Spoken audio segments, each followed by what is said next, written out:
Hi everyone and welcome back. We're here live on location in the GuideWell Insights Lounge at the Oliver Wyman Health Innovation Summit. Hi everyone, my name is Kate Warnock and I have our next guest, Mr. Chris Cigarran.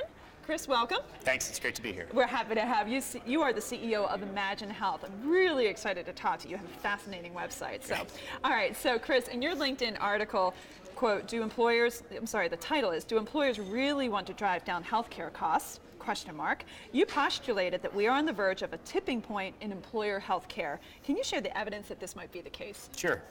Thanks again for having me. Yeah. I think first what we do is we have basically tried to rebuild a health plan. And the core of that is, at its heart, a network that is differentiated from what you find generally available. We use quality to go and take a network from 100% of the providers down to about 25% of the providers.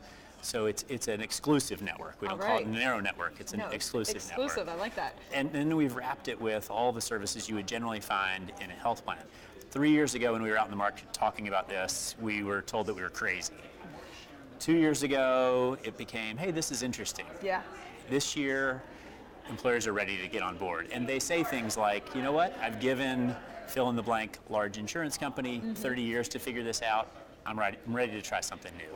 And so that's what we see. In addition to the data from large consulting firms about the market shifting, anecdotally, time and time again, what we're seeing is large employers are ready to make a shift, and they're ready to do it in a large way.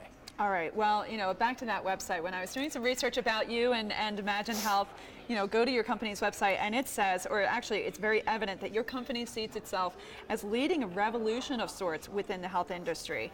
Do you predict a future where payers are obsolete, or might they learn to restore trust with the consumer? Something that I know is at the core of Imagine Health.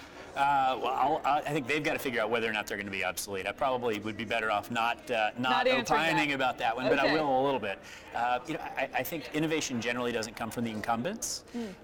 Incumbents are usually entrenched in what they do, and I think it's hard to be a carrier, right? They have many masters, they have many lines of business, and it's hard to do things differently. And we're not there to put them out of business. We're there to create innovation and drive change within the market, and we think there's plenty of room to make that happen. All right. Well, the language I would use is very punchy on your. It's very, very.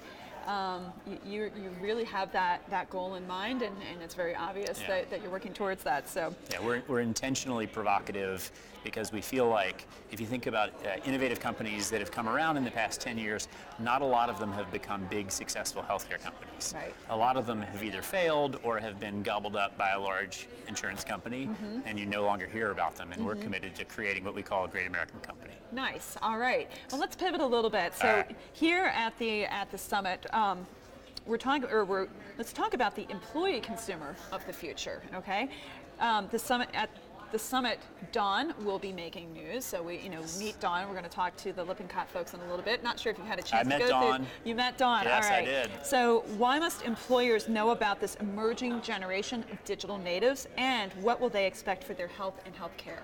So if you think about how my parents chose healthcare, it was, what did the doctor say?